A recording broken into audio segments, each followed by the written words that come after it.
اسلام کی طرف یہاں رجحان شروع ہو اور اسلام کا احترام پیدا ہو، اس کی ضرورت کا احساس پیدا ہو، اور آپ پاس اس مرکزوں کے پاس لوگ آئیں کہ ہم کو مسلمان کر دیجئے، ہم کو اس تاریکی کی زندگی سے، نفس پرستی کی زندگی سے اور اس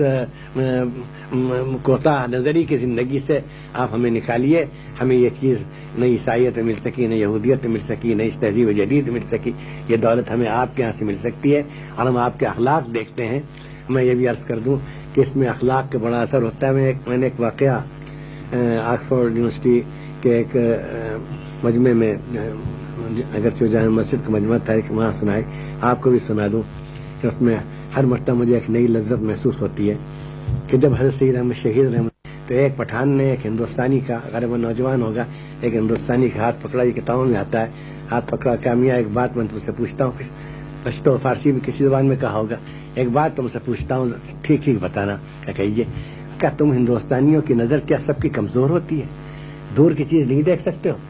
ان کا نہیں، خوب دیکھتے ہیں، ہم دیکھ رہے ہیں، دیکھیں آپ کو بتا دیں سامنے کیا چیز ہے۔ ان کا نہیں کوئی بات ہے، تمہاری نظر اچھی ہوگی لیکن عام طور پر ہندوستانیوں کی نظر معلوم ہوتا ہے کمزور ہوتی ہے، فطری طور پر۔ ان کا نہیں، آپ ہی کی طرح ہماری نظر بھی، لیکن آپ یہ بتائیے کہ آپ پوچھ کیوں رہے ہیں، اس کی ضرورت کیا پیش آئی؟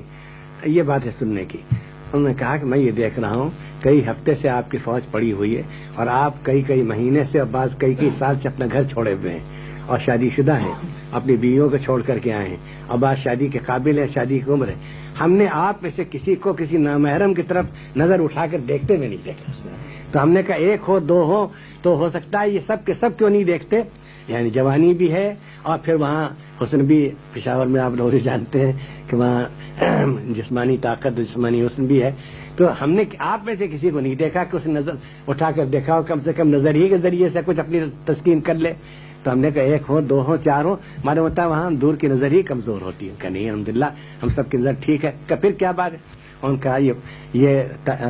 قرآن کی تعلیم، قل للمؤمنین یغضوا من ابصارہم ویحفظوا فروجہم،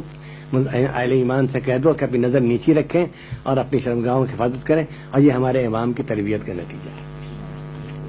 یہ الفرقان جسے کہا گیا، یا الذین آمنوا ان تتقوا اللہ یجعل لکم فرقانا، ہمیں غور کرنا چاہیے، اے ایمان والو اگر تم تقوی اختیار کرو گے اللہ تمہیں ایک شان امتیازی بخشے گا، ایک ڈسٹنکشن، ایک بالکل ایک الگ کیفیت گھم لے ان کے میدان عمل میں۔ وما ذلک علی اللہ بعزیز۔